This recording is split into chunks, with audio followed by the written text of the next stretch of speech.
The views and opinions expressed in this podcast are simply that, opinions. All are presumed innocent until proven otherwise in a court of law. Sensitive topics are discussed. Discretion is advised.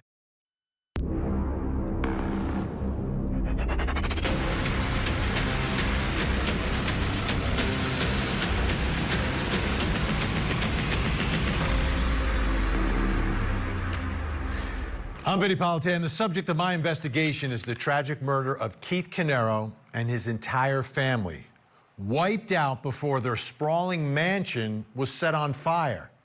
And prosecutors say it was his own brother who did it. Here's the story. Paul Caneiro and his younger brother Keith were in business together. They had a tech firm and a pest control business. In the pest control business, they were equal partners, but Keith owned 90% of the tech firm. Both were living comfortable lives in New Jersey with their families. Paul lived in this nice Ocean Township home, while Keith lived in this sprawling Colts Neck mansion. In the early morning darkness of November 20th, 2018, that mansion erupted in flames and horror. Emergency responders discovered the charred bodies of Keith Caneiro, his wife Jennifer, and their two young children. Meanwhile, that same day, Paul's house was on fire, but Paul and his entire family survived. Then came the most shocking discovery. Keith and his family didn't die from the fire. They were murdered. Keith and his wife were shot, and the children were stabbed to death. Was this a hit? A business deal gone wrong? Not according to prosecutors. They say it was the ultimate family betrayal, and they have charged Paul Caneiro with this horrific quadruple murder. This is rough. Could you imagine? Think about the allegations here. A man takes out his brother, his sister-in-law, his niece and nephew, who are just children, in a brutal, brutal fashion. Those are the allegations here. This is blood. This is blood. Blood spilled by one brother on his other brother, and his entire wipes out the whole family, gone. So I want to take a look at the relationships in this Caneiro family. Paul Caneiro and his family lived in New Jersey. A family friend called them all close-knit and unassuming. Paul was a businessman. He owned a $500,000 suburban home, and he had a white Porsche convertible. Paul was 51 at the time of the killings. He's married to Susan Caneiro, and they have two daughters who are now in their 30s, Caitlin and Marissa Caneiro. Paul's brother Keith Caneiro was a year younger than him. Keith and his wife Jennifer had two kids. These were Paul's niece and nephew, 11-year-old Jesse and 8-year-old Sophia. Keith, the brother, lived in the affluent horse country community of Colts Neck. His wealth was on another level compared to Paul's. This is his sprawling mansion that Paul allegedly set fire to. The brothers started a computer business as young men in 2001. They later started a pest control company together. Paul allegedly stole $90,000 from his brother, according to a lawsuit filed by a family member. The lawsuit alleges that Keith said Paul was not carrying his weight in their businesses and was spending too much money. Keith was going to cut off Paul's annual salary of $225,000. Prosecutors have said the motive for the murders was money-related, but they haven't elaborated.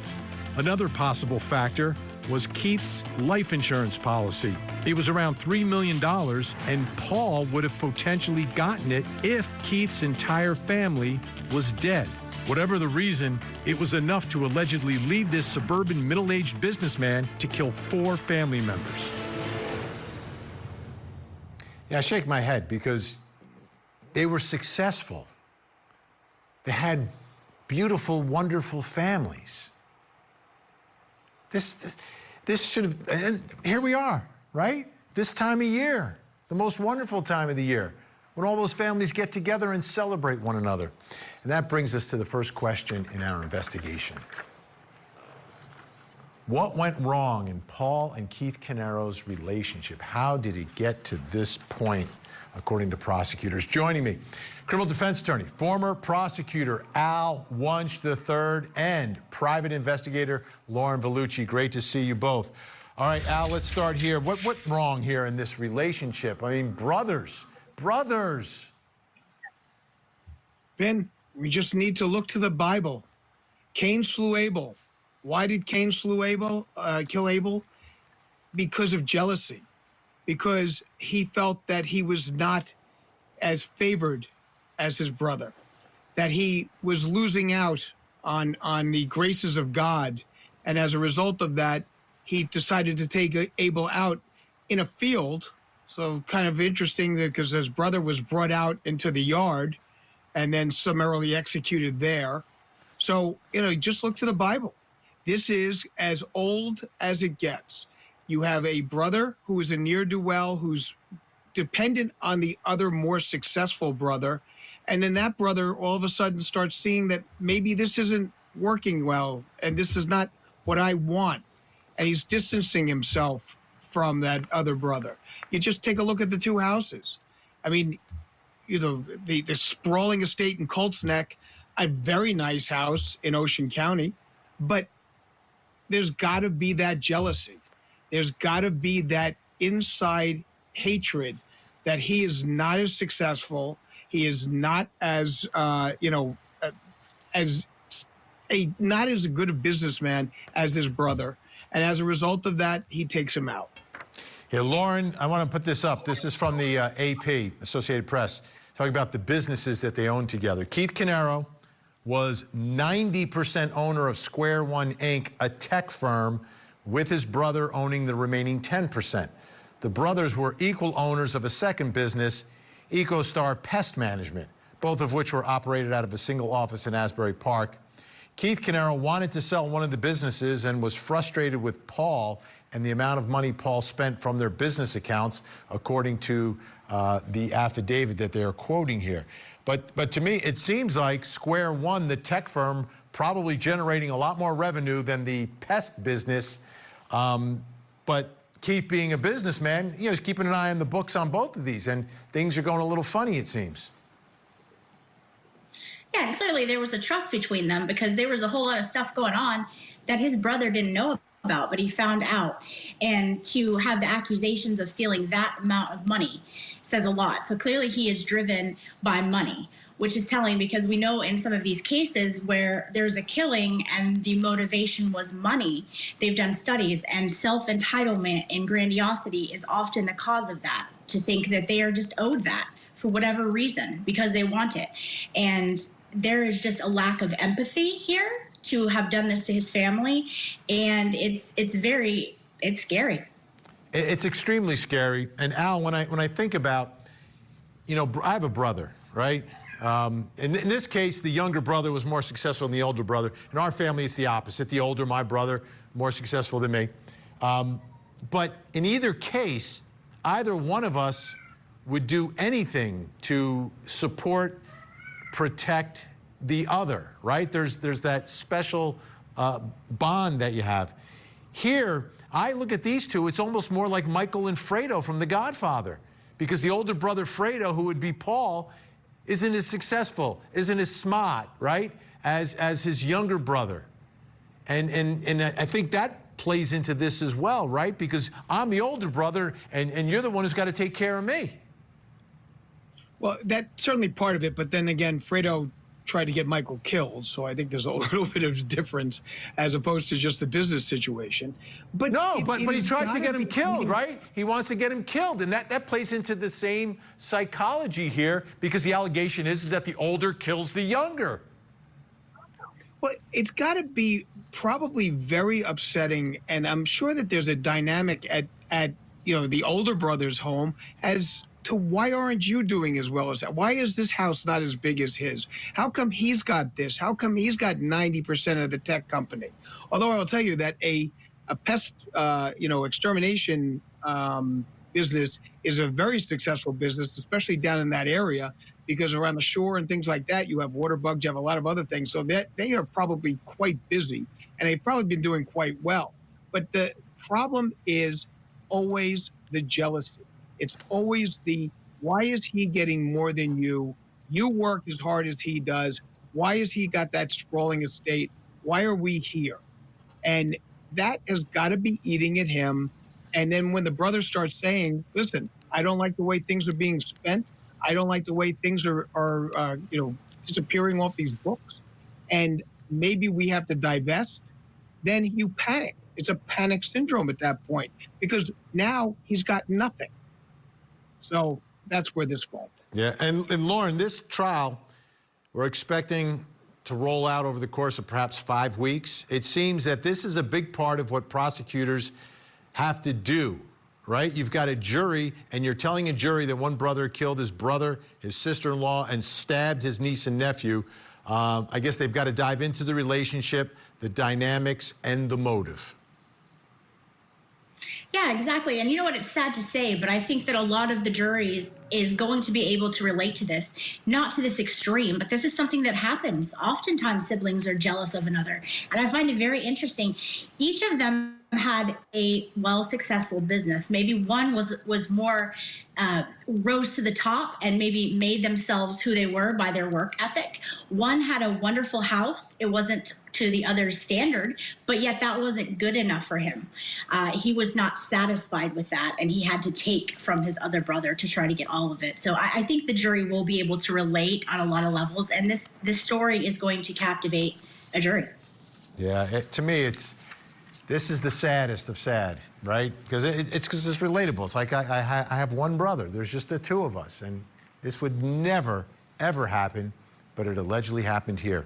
All right, Al and Lauren are going to stick around. Coming up next, what role will Paul Caneiro's surviving family play in his trial?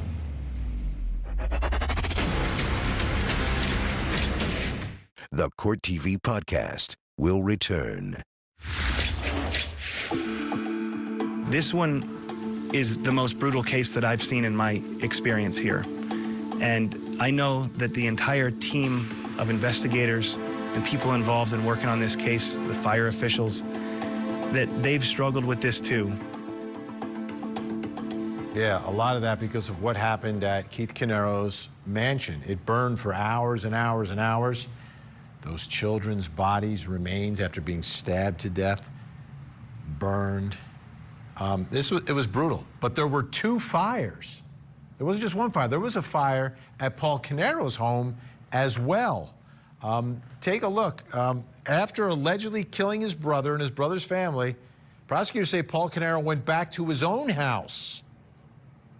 And at 5 a.m., they say he used gasoline to set his house on fire.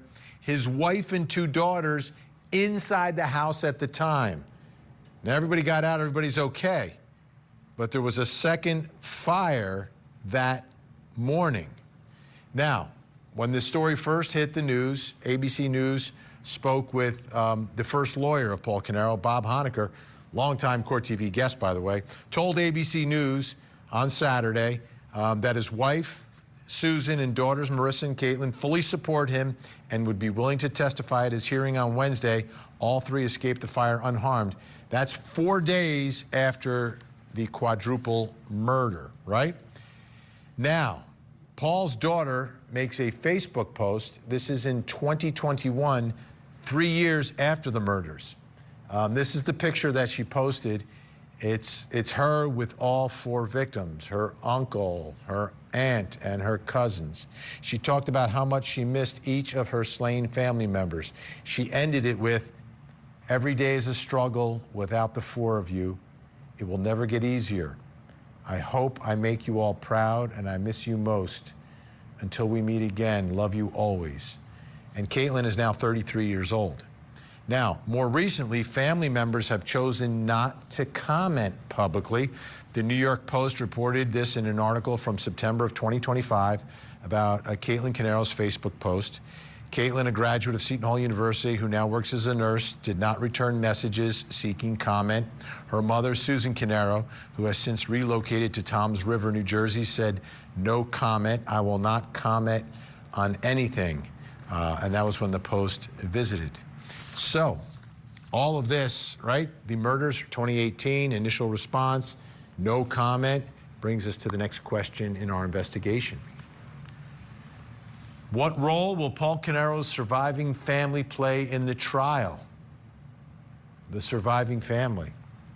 We have two New Jersey attorneys with us here to help us with this. Still with me, Al Wunsch III, and also joining us, trial attorney Crystal Pettiford. Thank you. Crystal, I'll begin with you. What are your thoughts here about Paul Caneiro's family? Will the jury see them in the gallery? Will the jury hear them from the witness stand? What do you think is going to be their role here? I think they're absolutely going to appear. I think they're going to appear and testify for the defense. I think their reluctance to speak to the press is probably based on instructions by his attorneys. One would think if they supported him then, they're probably still remaining supportive of him now. And assuming that they testify, they're going to paint a picture of two families that were very close. In the daughter's Facebook post, she presents a family that took vacations together. She looked up to her aunt, and she absolutely adored her uncle and her cousins. It's going to be hard for a jury to see like how he could do that, not only to his brother and his family, but to his own family based on the closeness. I think the defense will be pushing them forward as witnesses to try to gain some sympathy from the jury, even though they're not supposed to. They're going to want to paint Paul Caneiro as a family man who loved his brother, and despite the issues with the finances, he would never do anything to harm him or his family. Al, do you agree? And how important do you think Paul Caneiro's family's role will be in this case? Well, you know, they're kind of softball witnesses. I mean, they're not going to be able to say anything other than the fact that they can't believe that Dad would do something along those lines. I'm assuming they'll say that. But how about the fire at their house? Well, but the thing is this, okay, even that aspect of it, okay, it wasn't a major fire. It wasn't a situation where like anyone's life was in danger at their household. I think that if they do anything, they're just going to stay rote as to, you know, look, I can't believe Dad would do this. We were all very close. And, you know, he loved his brother. He loved his brother's family. That's all they're going to say. I don't think there's anything else, and I don't think that it's going to have any effect on the jury because it's going to be what they're supposed to say. And I think if they were going to say anything negative, they're not going to take the stand. And the state's not going to call them because it doesn't make any sense for them to put them on. Even if the state thought they were going to turn against him, I don't think they would put those people up on the stand because it's a crapshoot as to what'll happen once they're up there. Once they see him, they see their father. But I also don't think they're going to be hanging out at the courtroom on a regular basis. Oh, you don't think they'll be in the gallery? The openings? No, I don't think so. I think they'll be there for maybe the opening, and they'll be there for the verdict watch. But I don't think they're going to be hanging out there because it's just going to be too much of a target for everybody else in there to talk to or to, you know, take out against them for whatever reason.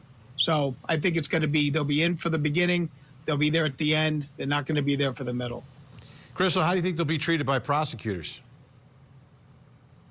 Gently, because they're also victims of this, you know? They lost family members as well. His conduct has no bearing on the emotional aspect of what they've experienced. His children lost an uncle and an aunt and two cousins. So I think if they decide to take the stand, the prosecution will ask questions about the business. You love your dad. You're here to support your dad, but you don't know much about the business. You don't know much about the finances. So you really can't speak to the depth of what was happening between the two brothers at the time of the killings. Al, let's just hypothetically say that they're not standing by their father, and we have no indication that they aren't. But if that happens, right? If that happens, I agree with Crystal. I don't think that's the case. But if that happens, could that impact this jury in some way? If his own wife or children don't appear to be supporting him, whether it's through their testimony or how they, where they sit in the courtroom or what happens there, what do you think the impact of that could be? Well, you know, Vin, we've seen this happen a number of times, and if I'm gonna like throw it down as to what is the percentage of that's affected the jury or didn't affect the jury, it's probably a crapshoot with regards to same. Their lives have been incredibly, in a state of upheaval since this happened. They have lost their family members. They lost their cousins. They lost their aunt. They lost their uncle. They lost their lifestyle. They lost their home. Okay, they're moving on into different directions. They haven't seen their father outside of a jail cell for 4 or 5 years. And, under the circumstances, I don't think there's got to be resentment. There has to be resentment towards what has happened to this family. So if I'm on the defense and they get up there and they start saying nasty stuff about Dad, I think I could probably paint a pretty good picture to the jury as to why. And that, their minds have been poisoned by the negative press that's been going on in this country and this state, and that everything down the situation here is that, they've been affected and they're taking it out on someone, and he's the only one, and he's the likely target. I don't think the jury is going to be affected either way if they're pro or con Dad. I think they're going to stay focused on what the evidence is. We're Jersey guys. We know juries really do look at the evidence here. They don't let their heartstrings go either way. They're going to look straight at the facts. And, like was said, they don't know what was going on business-wise. They're not going to be able to say, yeah, Dad was always afraid the mob was going to come rub us out because there was issues with regards to this, that, the other thing. None of that is going to come in. None of that will be testified by the family. Crystal, we have about 20 seconds left here. Where do you think they go here? Do you think they're going to point at some other person must be responsible because of the business, because of the money? I don't think they're going to do that. I think they're going to try to create reasonable doubt as to that he didn't do it.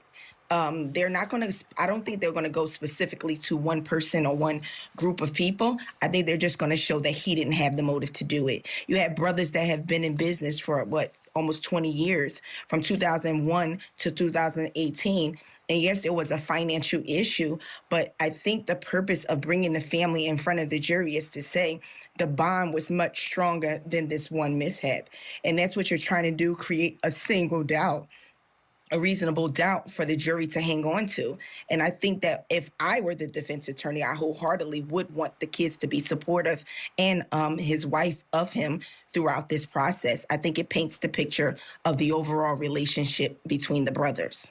All right, big thanks to Al Wunsch. Great to see you. Crystal's going to stick around. Still to come, are there any holes in the prosecution's timeline?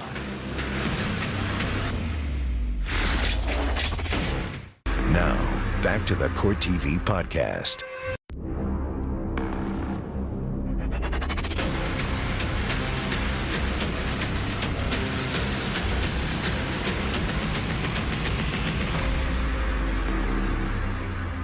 I'm Vinnie Politan. We continue our investigation of the murders of Keith Caneiro, his wife, and his children.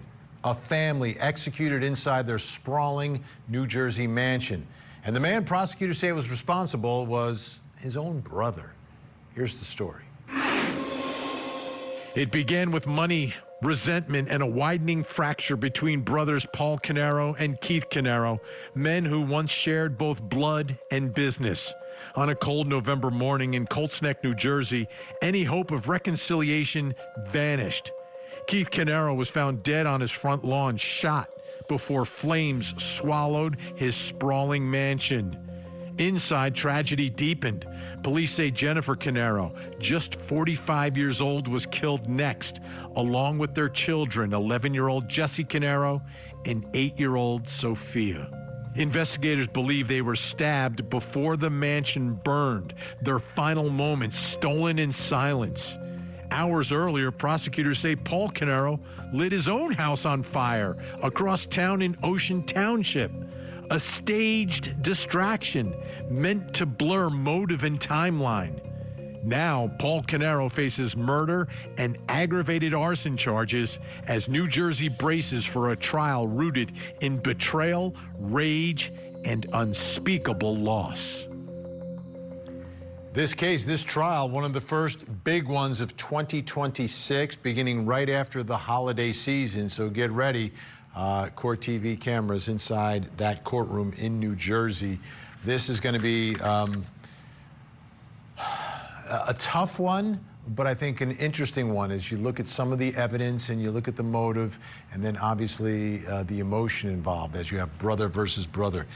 For me, when I try to understand a case and a story, I always try to put together some sort of a timeline of what we know, what facts are public in the case, so I can organize my thoughts and understand where prosecutors want to go in their case. So let's take a look at the prosecution's timeline here. It was November 20th, 2018, at or before 4 a.m. when the tension boiled over. Paul Caneiro allegedly shows up at the house of his brother Keith. We don't know what the two may have said to each other, but prosecutors say Paul shoots and kills Keith outside of the home. He then goes inside, and the morning turns into a rampage. Paul allegedly shoots and stabs Keith's wife, Jennifer, killing her too. He then allegedly turned his attention to his niece and nephew, Keith and Jennifer's kids, just 11 and 8 years old. Prosecutors say Paul stabbed them to death. They believe Paul then goes into the basement to start a fire, the one that would end up engulfing the family's home. It was allegedly an attempt to conceal evidence and throw off investigators. About an hour later, around 5 a.m., Paul gets back to his house in Ocean Township. That's about a 20-minute drive at that time of day. Investigators say there they found evidence of the murders. Then Paul does the unthinkable. With his wife and 2 daughters inside, he sets fire to his own home. Prosecutors say his goal was to make it look like there was some kind of a hit out on the whole Caneiro family. Firefighters knocked that fire down quickly. In 20 minutes, they started to put it out. But over at Keith's house, as he and his family lay dead, it's not until more than 7 hours afterwards, after noon, that fire crews finally respond. The alleged cover-up plan didn't work. Just a few days later, Paul Caneiro is arrested and charged. He's still behind bars.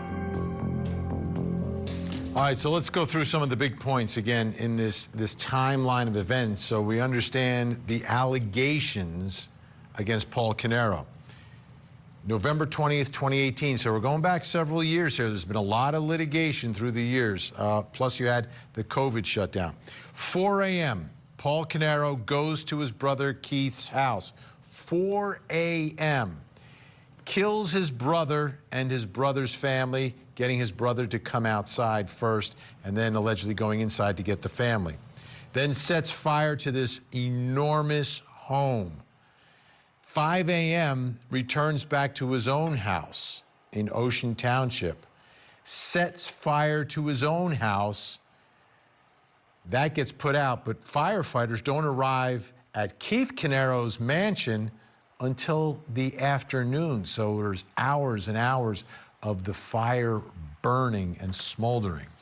That brings us to the next question in our investigation, all about prosecution's timeline. Are there any holes in the prosecution's timeline? Joining me, former NYPD officer, retired Nassau County Lieutenant and Commanding Officer Mike Gould is with us, and still with us, private investigator Lauren Vellucci. All right, Lauren, I'll give you the first crack at this timeline. Do you see any potential holes or places where you have questions about what's going on here? Personally, I think it's pretty solid, but I think the defense will kind of question and challenge how quickly it was done.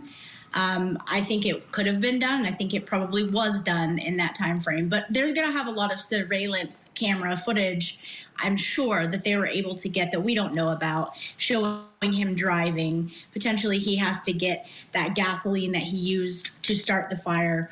And there's so much more to this, but I do think it's a very solid timeline, and they have video footage of him turning his own footage off at his own house before he leaves to go to his brother's house. So I see no issues. Mike Gould, you see any holes here in the prosecution's timeline or potential vulnerabilities in telling this story to the jury? No, I don't at all. I agree with Lauren. There's going to be a lot more evidence coming out. They have ballistic evidence, from what I understand, from inside the house. They have the gun with the ballistic evidence. They have the fact that he turned off his home surveillance camera. So they have a timeline. Again, it's unclear to me why the fire department took so long to respond, but the timelines of the fires themselves are within an hour of each other. So it all fits. Listen, he's got a presumption of innocence, but I will tell you what, this reminds me of Brian Walsh case. This is a evil, if he's guilty, this is evil personified, how you could look into the eyes of two children and stab them to death, which is a slow, painful death. It's just completely mind-boggling. This is not a mafia. This is not an organized crime hit. It would never go down like that. So yeah, he's got it up beyond an uphill battle. I think, and as more evidence comes in, regardless of the DNA, whether the DNA is accepted or admitted in court or not, that'll be a battle of the experts. They'll probably make the evidence neutral, but all the other evidence is going to be overwhelming, in my opinion. Yeah, Lauren, and Mike brings up such a great point. When you know, it's brother versus brother, but then the part of this case that takes it to that next level of depravity is Jesse and Sophia, these two little kids who probably loved Uncle Paulie. Yeah, and that's my one hope for this case, is that they didn't know what was happening and who was doing it to them, because it takes a special kind of monster to do this to your own nieces and nephews and your own loved ones' children. I mean, that takes it to a whole nother level. This, just like Mike said, he with it kind of reminding him of the Walsh, this kind of reminds me of Alec Murdaugh. And it's got those vibes going on as well. And in that case, you know, he killed his own son. So these are just these cases of these family annihilators. They really have no empathy for others, and they're only out to gain for themselves. And it is a very scary situation. Yeah, Mike, picking up on what Lauren said, comparing this one to the Murdaugh case, right? Murdaugh set up this roadside shooting where he became the victim. In this case, there's the second fire. In Murdaugh, there was the second shooting. And I guess in the mind of a depraved person, like, it's, you know, from the outside, I look at it, I'm like, okay, I get it. I get what he was trying to do. Obviously, he didn't pull it off, Murdaugh, but I understand what he's trying to do. He's trying to divert everyone, make it look like they're out to get the whole family.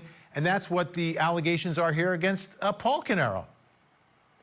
Yeah, Vinnie, depravity is the word for it, and how the evil mind works. I mean, there'll never be a complete explanation. Actually, Murdaugh did a little better job than this. This, as was Murdaugh, an intentional, premeditated murder, right? He planned this. He went there intentionally, and he followed through with his intentions.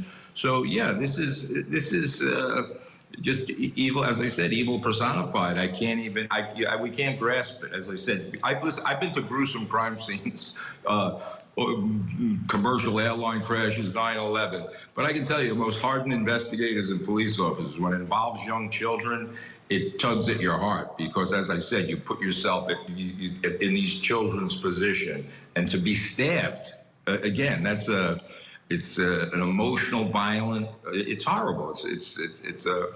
It's horrible. He's not going to prevail as far as I'm concerned. Yeah, and you wonder if he stabbed them, Lauren, because maybe he ran out of bullets. I mean, he put like 4 or 5 shots into his brother, and you're wondering, you know, why shoot and stab, and was that the plan? Do you think that was the plan? I mean, I can't even begin to tell you what the plan was. I can tell you that if he was trying to make it out to seem like it was a hit, there shouldn't have been any stabbing. So he watched too many movies, or the wrong kind of movies. I don't know. But just like Mike said, he will not get away with this. Like you always say, Vinny, we don't catch the smart ones. Thankfully, this guy didn't cover his tracks well at all. And maybe that's why he only had 10% of the tech company, because he wasn't the smart one. All right. Yeah. Big thanks to Lauren Vellucci. Mike Gould's going to stick around.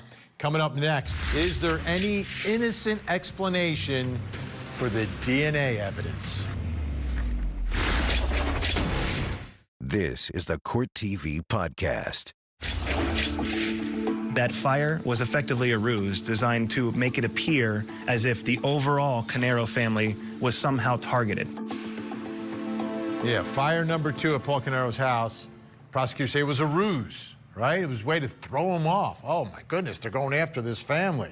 Who are they in business with? Who did they loan money from? What's going on here? Where was this business deal gone bad? Why does someone have it out for the Caneiro family? But prosecutors believe it was a ruse, and it wasn't actually someone taking out or trying to take out 2 different families. Now, there's some important evidence in addition to the fire at Paul Caneiro's house. There's also evidence found in his basement. DNA, take a look. DNA that analysts say is a mixture of Paul Caneiro and Sophia, his niece, was found on gloves and a pair of jeans in his basement. All right, a mixture. His blood, his niece's blood, on gloves and a pair of jeans found in his basement. Take a listen to the prosecution speaking with the judge in one of the big hearings in this case involving the DNA. Sample 2, 3, 4, 5, 6, and 7. Everything that was testified to, those gloves were found in the defendant's basement? Yes, Judge. They were in the same pile as the jeans. What about this knife? Where was that located? The knife was located, it was not tested, but that was located in a backpack that was in, I believe it was the car that the defendant's wife drove regularly. In a backpack, we got a search warrant for the car and in the backpack as well. In the defendant's wife's car? Yes, the same car that they drove to the police department the morning of the fire at their house. What about sample 9, the reddish stain from the south side of the kitchen island?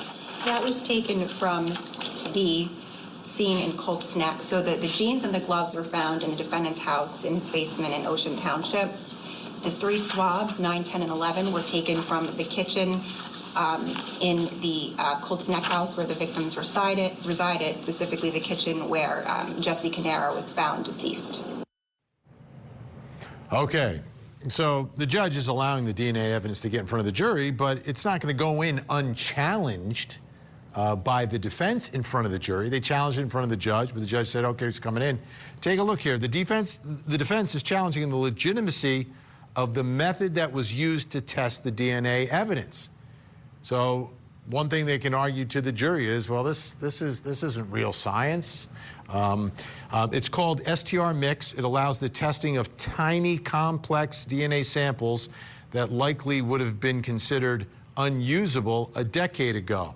This is almost one of those cases where the older it gets, the stronger the evidence gets for prosecutors because the DNA testing gets better and better. The defense argues that the testing could have falsely excluded Keith Caneiro, saying the mixture, it wasn't Paul Caneiro's blood, it was his brother Keith Caneiro's blood. Okay, and that brings us to the final question in our investigation this hour.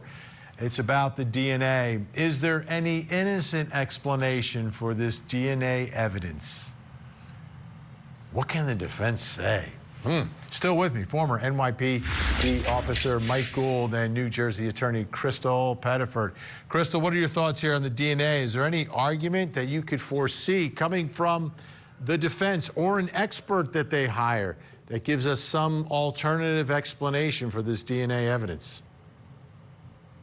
Absolutely not. I don't think they'll be able to come up with an alternate explanation for the DNA. What I think they'll try to do, as they did at the hearing, is try to discredit the validity of the DNA results, try to harp on the newness of this form of DNA testing and the possibility of a false diagnosis or false positive in this case. I don't think that there will be a justifiable innocent reason for any of the DNA, whether it was on the jeans or on the gloves in the basement that the defendant is alleged to have set the fire.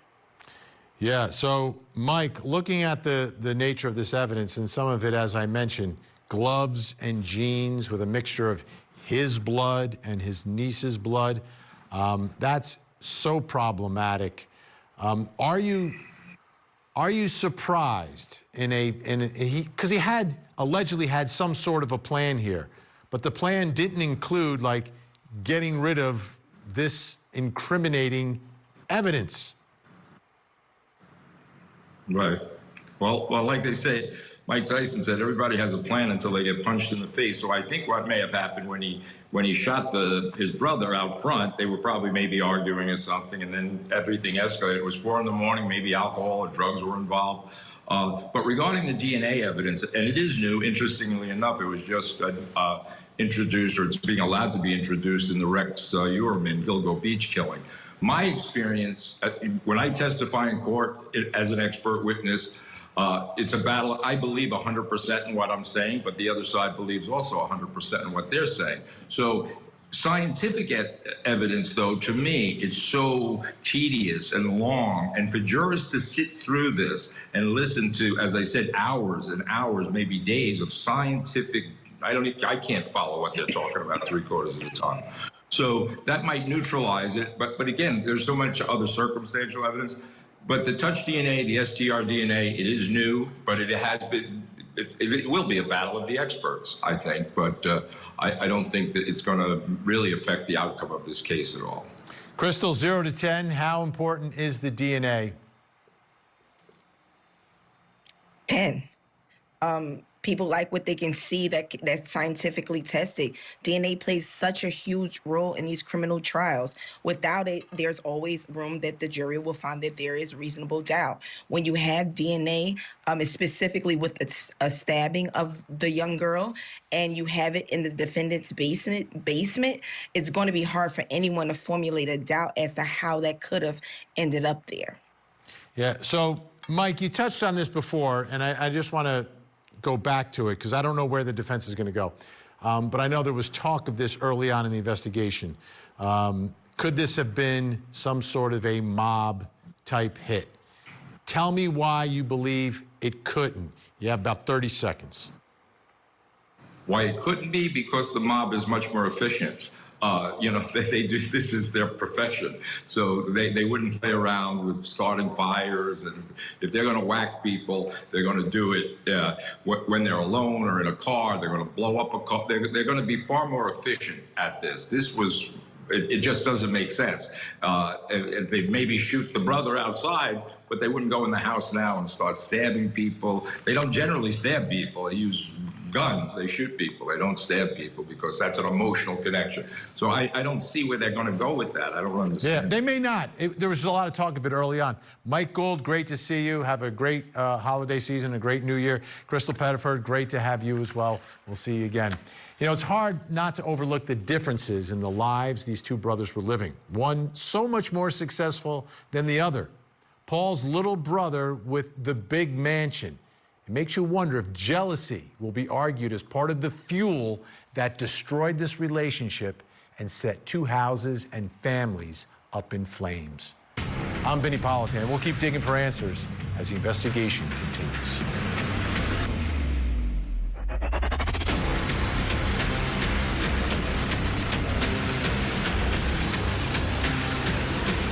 There you have it. If you want to see more in-depth reporting on the latest true crime stories, you can see me every weeknight, 8 p.m. Eastern on Closing Arguments. Thank you so much for downloading.